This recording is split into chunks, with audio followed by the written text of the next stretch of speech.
Friends அனைவருக்கும் வணக்கம். நான் உங்கள் சசிகுமார். இப்போ நம்ம என்ன பண்ண போறோம்னா ஒரு 500 பேருக்கு பிரிணி பாயசம் ரெடி பண்ணுறோம். அதுக்கு தேவையான இன்க்ரீடியன்ட் என்னென்னு பார்த்துக்குங்க. நெய், முந்திரி, வெள்ளரி விதை, பாதாம், திராட்சை, ஏலக்காய், லவங்கப்பூவு, பட்டை.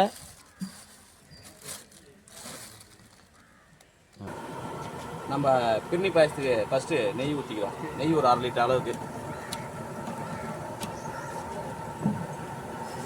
அதுக்கப்புறம் முந்திரி 1/2 கிலோ,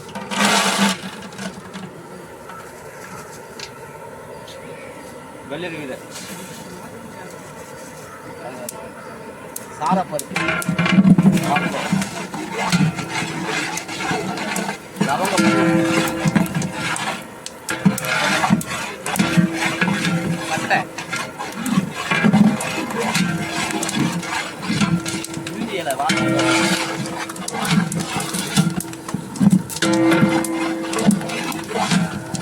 ஏலக்காய்,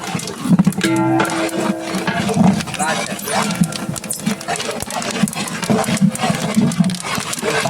பாதாம். நல்லா புரிஞ்ச உடனே உடனே அடுத்ததான் பால் ஊற்றிக்கலாம். நம்ம பால் 15 லிட்டர் பால். நம்ம மொத்தம் 500 பேர் செய்கிறோம். பால் நிறைய வேணுன்றவங்க ஒரு 30 கிலோ சேர்த்துக்கலாம். கொஞ்சம் நாங்கள் பால் கிடைக்காத அதெல்லாம் 15 கிலோ சேர்த்துக்கணும்.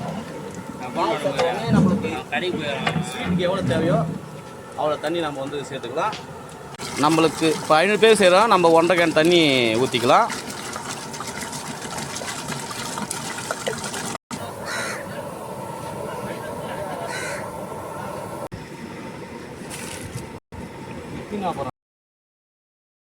அரிசி போட்டோடனே உடனே காலிக்கும். நான் அரிசி கேஸில் செய்யறதால அடி வந்துடும். இது விரல செய்ய பேசுறது. இன்றைக்கி நாங்கள் அரிசி எடுத்தால கேஸில் செய்கிறோம்.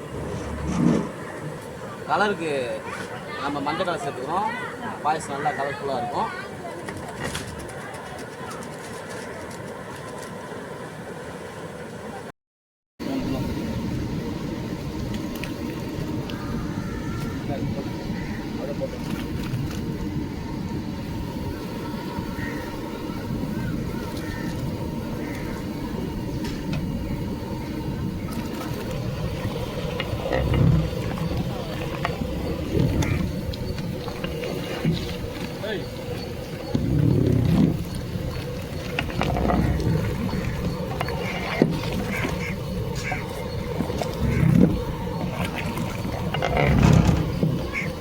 சக்கரை 12 கிலோ.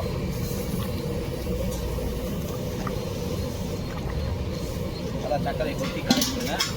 சக்கரை கொண்ட உடனே பாயசம் தண்ணியாட்டம் வரும்.